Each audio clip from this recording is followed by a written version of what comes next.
Hello guys, so welcome to my channel. So finally gagawa ako ng reaction video regarding sa nangyaring trahedya sa isang Christian school sa Tennessee, no? Kasi naging busy lang ako yesterday. So, ang pinakaunang tandaan natin dyan is si Officer Rex Engelbert. Yeah, Rex Engelbert, no? Yes, Rex Engelbert. Siya yung nag-neutralize ng threat. And the way he moves, no, ilang beses ko pinanood yung actual body camera footage, no?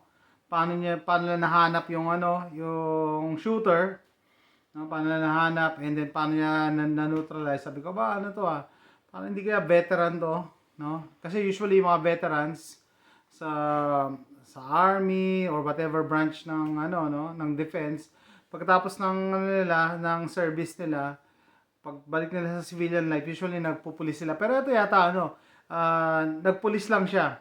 Hindi ko sinasabing lang kasi hindi siya naging veteran. Okay? So ibig sabihin doon lang tayo mag-focus. Hindi sa lang dahil mababa. No, lang dahil ito lang. Hindi kasama yung walang serbisyo na kasama sa armed forces. Okay? So 4 years yata siya police, no? Hindi ko pwede ipakita yung mga footage, no? Kasi tawag dito, maka-copyright tayo, plus ayaw ipakita rin ni YouTube yung mga yung mga actual na shooting incidents, no? Anyway, magbibigay na lang ako ng point of view ko. And hopefully may share ako sa inyo. Okay. Ano ba gusto kong yun nga, no, nakita ko nung paano nila pinasok yung school, no? Dali nga.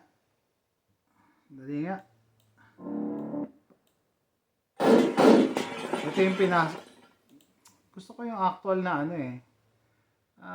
gusto ko yung actual na pagpasok niya dun sa Ay nako, hanapin ko pa yung video. So sabi ko hindi ko pwede ipakita yung video, pero sasabihin ko na lang sa inyo yung play by play.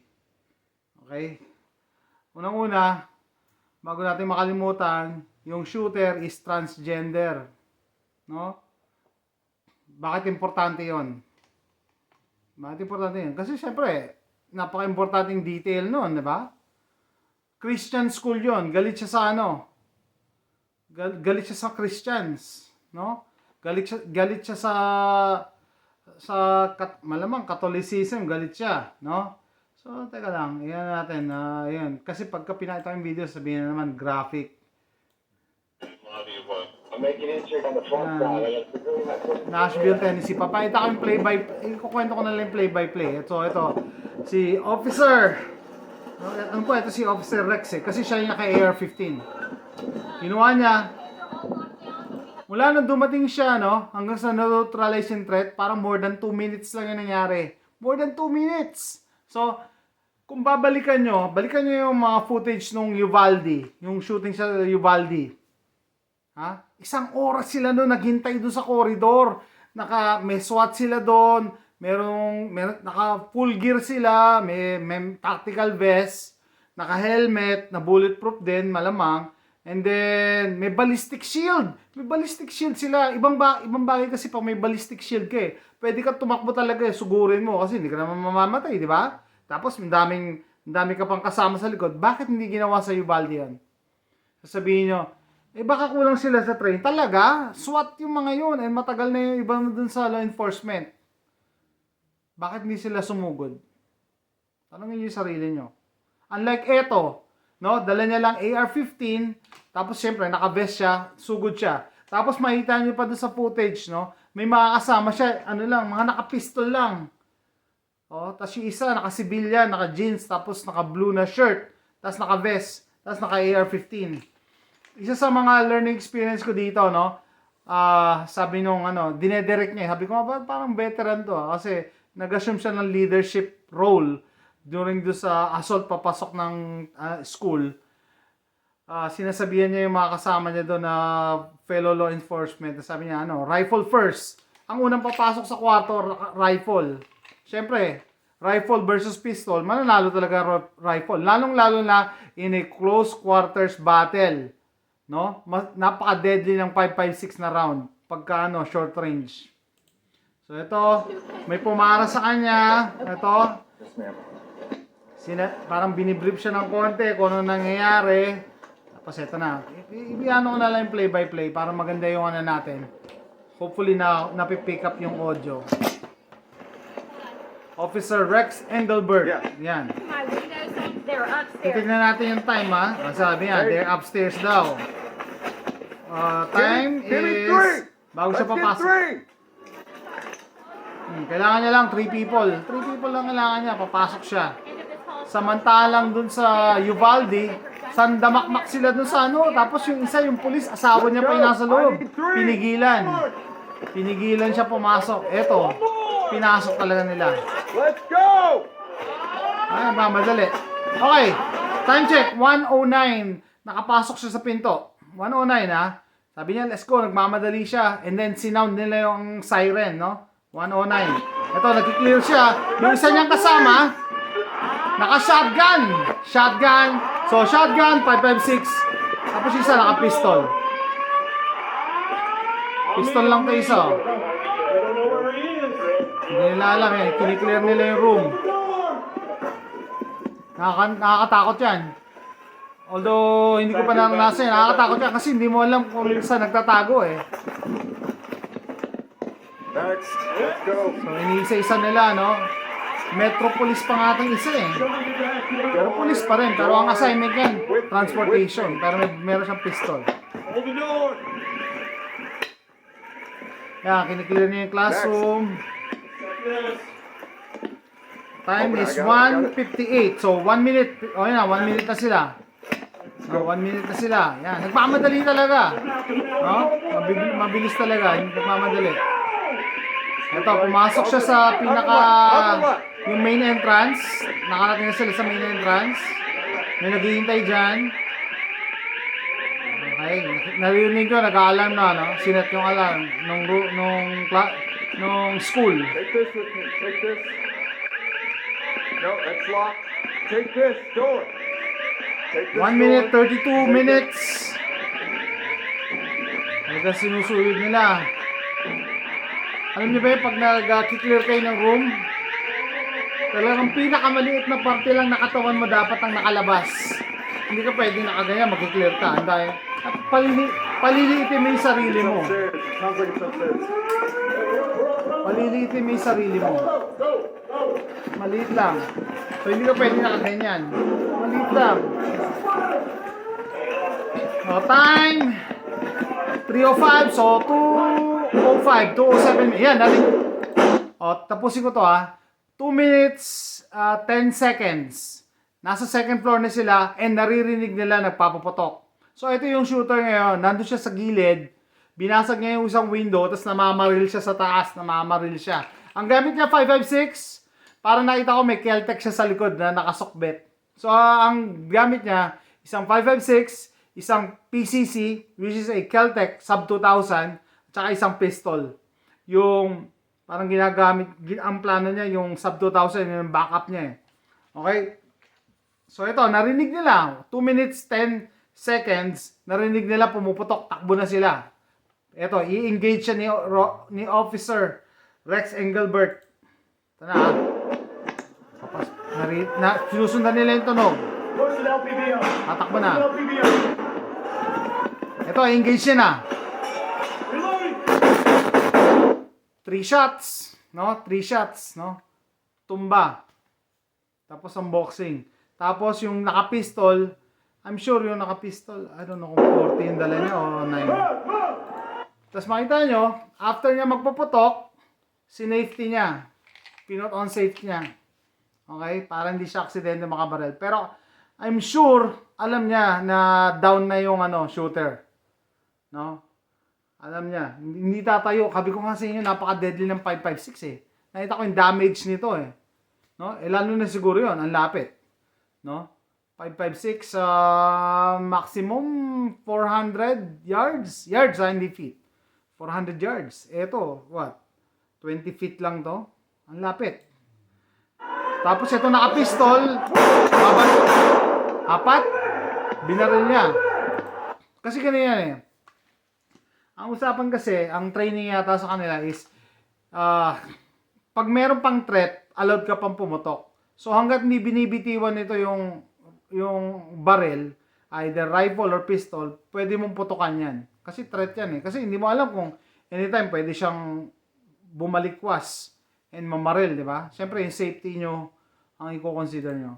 So yan, na-neutralize na yung threat. Aha, ay nako. Nag-commercial pa. Dali. Na-neutralize nila yung threat ng 2 minutes and 33 seconds. 2 minutes. Napakabilis nun. 2 minutes and 33 seconds. No?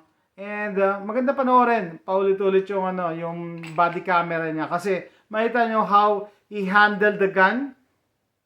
And kailan niya ina-activate yung kailan niya ina-activate yung safe and fire sa kabila yung safety selector. Tapos yung trigger finger niya, nilalabas niya pag hindi kailangan.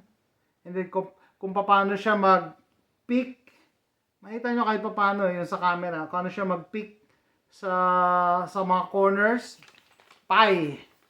Nag-i-slice siya ng pie para mag-clear ng room, no? Okay, ano sabi ko?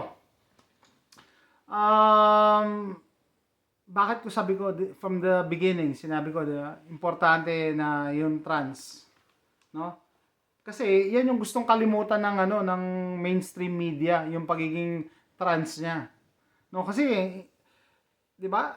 It's against their agenda, no? Unang-una, 'di ba? Ano makikita nyo pag celebrate yung mga yan? Yung alphabet community. Love wins, 'di ba? Love wins. Yeah, love wins. Love, para bang pero pag hindi ka nag-approve sa kanila, hater ka. Homophobe ka, transphobic ka. Pag hindi ka nag-approve. So, dapat mag-approve tayo para hindi tayo homophobe, hindi tayo transphobic. Ganun yun eh. Diba? Pero dito, pinapakita na yung shooter na trans ay may mental illness. So, siguro, may kukontra pa ba nun? May kukontra ba? Sino ba matino mag-iisip na mamamaril ng mga bata? 3 bata pinatay niya tsaka 3 adults. Sinong hindi si Raulo gagawa niyan? Diba si Raulo lang gagawa niyan? And galit siya sa mga Christians. Bakit? Kasi nga trans siya eh. Ang problema kasi, akala ko ba ang pinopromote nila is love, no? Love wins. Diba? Yun ang nila slogan. Pero this time, sabi ko sa inyo, kung sino pa yung man tawag doon, yung virtue na ganyan, sila yung very hateful. Yung mag-aakusa agad na, where's the hate? Ganyan. Napaka homophobic ka, transphobic ka, may hate ka. Pero ito talaga, siya mismo ang may hate. To the point na kailangan niyang patayin mga bata. Diba? Sino ngayon ang may hate? Yung mga Christian na nandiyan sa kwarto, na nandiyan sa school na yan, o siya, na trans? Sino ang nag-exude ng love? Sino nagpa-practice ng love? Diba? Siya yung nag-ano ng hate. To the point, you can hate somebody, pero yung para patayin mo sila, ibang level na yan. Diba? Ibang level na. May tililing yan. And then, meron pang binabaluktot yung mainstream media eh. Na sinasabi, hindi ko alam gagamitin yung pronouns, he, she. Sabi, ang pronouns sa mga trans, he, she. Hindi, ayaw nila yan eh. Diba? Ang pronoun nga yun, sabi sa mga meme, ang pronoun niya ngayon is waswear. Kasi was, tapos na, patay na siya eh. So, was, kabalbalan yan, gagawa ka ng sarili mong pronoun na hindi appropriate. Ibig sabihin, established na yung pronoun eh, pero yung plural gusto nila gamitin. I don't know. So yan, si trans, no? Sinasabi nila, ano daw, legally daw bumili ng barel. Legally bumili ng barel. Tandaan nyo ito, insight to kasi hindi to nababalita Bumili siya ng barel pero hindi legal. Bakit? Kasi nagsinungaling siya dun sa form. Yung sa legal document form na background check. So, hindi gagana ang background check pag nagsisinungaling ka. No? Later on, mahuhuli siya. Kaso ginawa niya na yung crime bago siya nahuli. So, hindi legal yung pagbili ng baril niya. Illegal yun. Bakit? Kasi kasama doon sa questionnaire ng form, are you under ganyan, medical treatment, ganyan. Nag-undergo siya ng psychiatric care. May topak. May topak tong trans na to. No? I don't know, hindi ko nilalahat, no? Pero eto, definitely may topak to. Hindi nyo ako pwedeng kontrahin kasi may documents yan, nagme-medication siya. Nagme-medication yan. So may topak to. Okay. Ano pa yung gusto kong sabihin? May pinost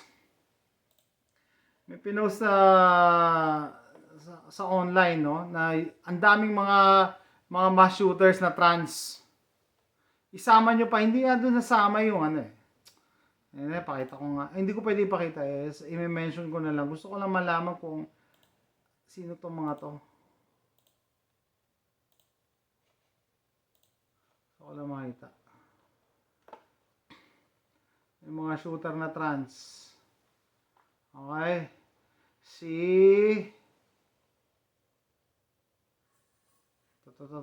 Yan. Colorado Springs shooter, identified as non-binary. Denver shooter, identified as trans.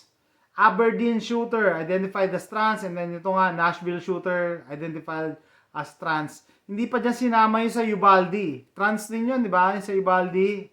No? Yun nga. Okay. Hinahanap ko kanina yung footage nung napanood ko yung TV Patrol nung araw na nagkaroon ng mass shooting. Meron silang pinakitang figure na sabi, hindi ko na matandaan, no? As of today, March 26 ba yung mass shooting sa Nashville, Tennessee? As of today, meron ng 130 plus na mass shooting sa Amerika this year alone, 2023.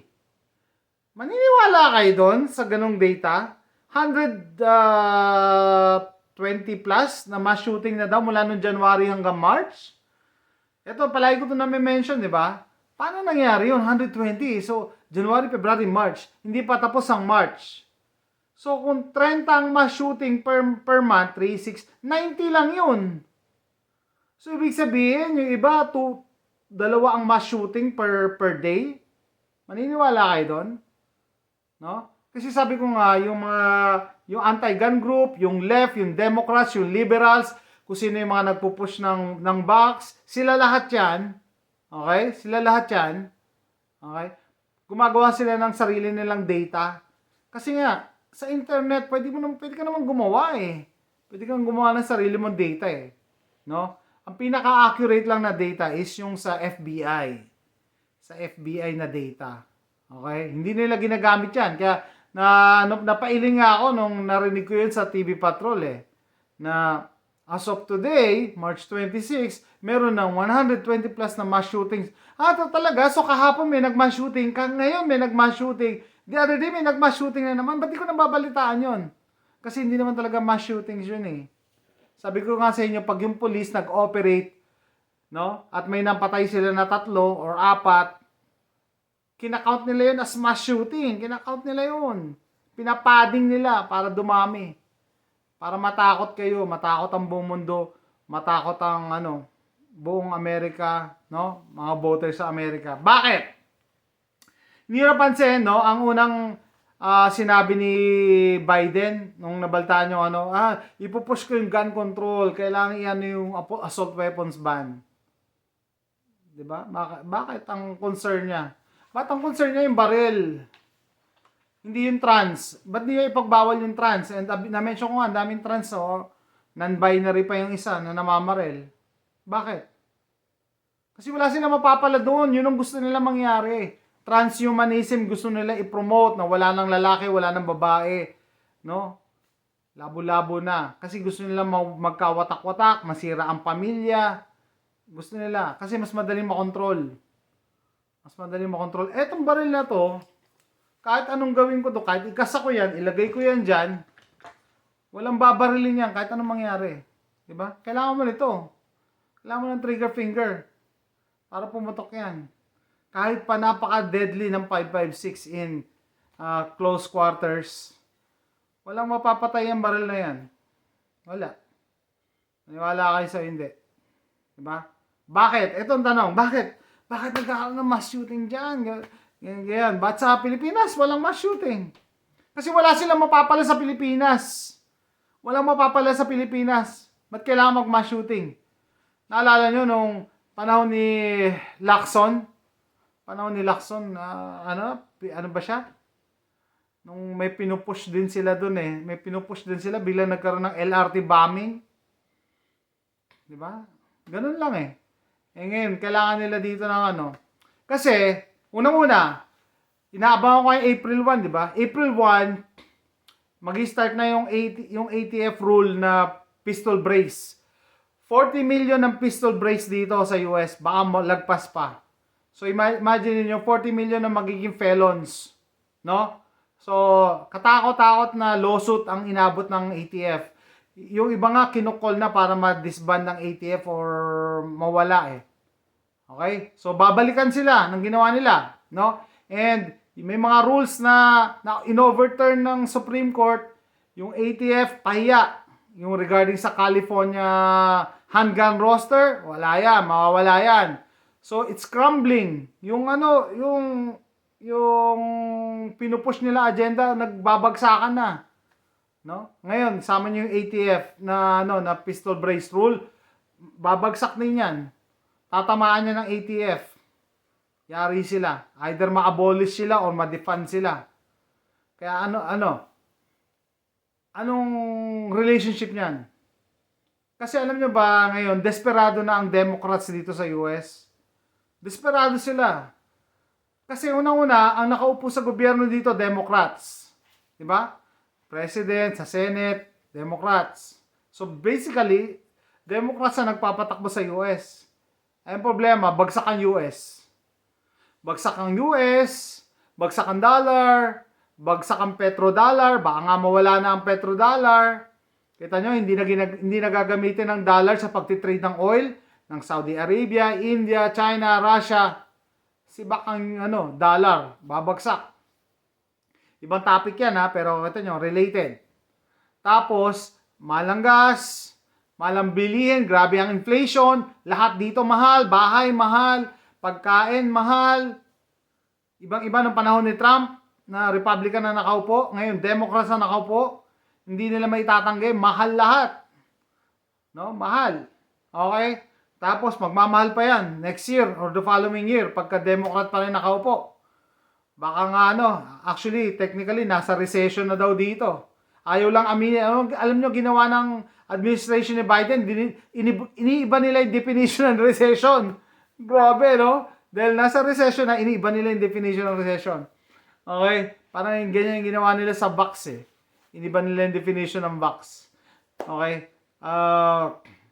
Sabi ko nga sila yan eh. So kung naniniwala kayo dun sa mga pinupush nila, isa kayo sa mga nauto nila. Diba? Una-una yung definition ng box. It's supposed to provide immunity. Diba?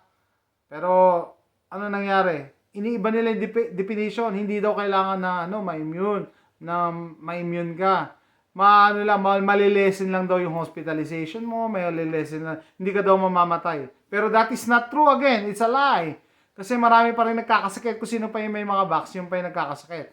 Kaya ako na mention, kasi yan ang agenda nila, yan ang ginagamit nilang weapon, no? Control sa tao. Ngayon, isa pang ginagamit nilang control is yung gun control agenda. Gusto nilang disarman. Kasi sabi ko kay Chris, yung isa kong kachat na kaibigan, sabi ko, pre, alam mo naman, yung Democrats, ang plataforma nila ever since is gun control. Diyan sila nabubuhay, gun control. Kailangan natin, assault weapons ban, iba natin ang AR-15, yan ang palagi nila sinisigaw. Hindi sila nagbabago. Iba ng high capacity magazine, universal background check. Sabi ko, anong universal background? Pati sa Mars, pwede mag-background check. Ano siya, may background check na ngayon. No? So, basta yan ang ano nila, plataforma. And imagine niyo mag-e-election dito next year, 2024 mag-e-election. So, abangan nyo, mas magiging magulo dito sa US. No? Mag-abang kayo na mas marami pang mass shootings. Kasi nga, yan ang plataforma nila eh, gun control. Without gun control, ano yung pagmamalaki ng Democrats? Ano yung pagmamalaki nila? Bagsak ang economy. Ano pa, hindi nila pwede pagmalaki. Ang US, dating napakalakas na bansa, superpower, ngayon napakahina. Dinadaan-daanan lang ng balon ng China. Di ba? So ano pa pagmamalaki? So kailangan nila ng gun control. Plus, sabi ko nga, election next year, 2024, wala silang pambato. Sino ilalaban nila? Mantalang ang Republicans, dalawa. Either si DeSantis ng Florida, na sikat ngayon, or si Trump, magre-re-election, which is sikat na sikat pa rin. No? Sa kabila, sino rin, ang ilalaban ng Democrats? Wala. Si Buttigieg, yung bakla na gusto maging presidente last time, na Transportation Secretary ng Ohio, bumaba ang rating kasi wala siyang ginawa nung nagkaroon ng derailment sa Ohio, nagkalat ang mga toxic chemical, wala siyang ginawa, bagsak na yun, kaya hindi yun mananalo. Sino pa? Wala na, hindi nalalaban si Sanders, may sakit sa puso yan. Si Hillary, hindi na rin yan lalaban kasi alam nila matatalo lang. Alam niyo kung sinong gusto nilang ilaban? Si Michelle Obama. No? Si Michelle, ganun sila kadesperado. Michelle Obama ilalaban nila. Asawa ni Barack Obama. Pero alam naman natin, ang magpapatakbo lang nun si Barack. Hanggang ngayon, alam nyo ba, nagpapatakbo sa likod ni Biden? Si Barack Obama pa din. Nadulas nga yung yung speaker ni House, hindi, yung press secretary ni Biden eh. Barack pa din ang na-mention ni Mr. Biden eh. Isa yan. Slip of the tongue yan, pero kita nyo? Siya pa rin yung nasa likod ng mga kaguluhan nito. Si Barack ang nag-umpisa ng mga divisiveness dito, racial divisiveness dito sa US. Panahon niya. Siya nagpasimula niyan na mag-away ang puti at saka itim. Kasi mas madaling makontrol pa nag-aaway kaysa magkakampi. Mas maganda pag-awayin niya. Mas madaling makontrol. Kaya sabi ko, abangan nyo, mas magiging magulo dito. Papunta pala tayo sa exciting na part. Okay? Similar dito sa Nashville shooting. Alam nyo ba kung sino kumukontra na maglagay ng mga security guard sa mga schools? Walang security guard. Walang security ang schools dito. Bihira. No? Lalo-lalo na sa mga liberal or democrat states. Wala. Totally wala. Sinong nagpo-propose na dapat walang baril sa school? Di ba Democrats din? Sila gusto nilang disarma ng school. Para pagka may mass shooter, mas maraming mabaril, no? Tapos sa kanila ipupush, gun control, assault weapons ban, magazine ban tayo, ganyan-ganyan, background check. Yan palagi nila sinisigaw. Kasi kung talagang gusto nila ma-stop ang school shootings, di ba dapat pumayag silang maglagay ng armed guard dyan sa pinto? Wala. Di ba? Wala. Kasi nga, meron silang political agenda. And yan ang weapon nila, yan ang bala nila, gun control. Kasi ang dami pa rin nauuto ng gun control. To the point, in the guise of safety, no? Para sa kaligtasan ng lahat, kailangan natin ng gun control. Ang dami pa rin naniniwala, no? Sabi ko na, you cannot regulate evil people. You cannot regulate evil itself. Kasi hindi yan susunod kahit anong gawin mo. Kahit anong ban ang gawin mo, hindi. Hindi yan susunod. By definition, sabi nga, criminals don't follow the law. So, eto pa ang irony, bago ko tapusin to, no? Alam nyo ba, itong Nashville shooter na to, alam nyo ba yung nanay niya, gun control advocate? Wow! You can't make this stuff up. Yung nanay niya, gun control advocate. Etong trans na to, no? May nakita kong post na pinarangalan daw yung nanay because of her gun control advocacy. Tapos anak niya na maril.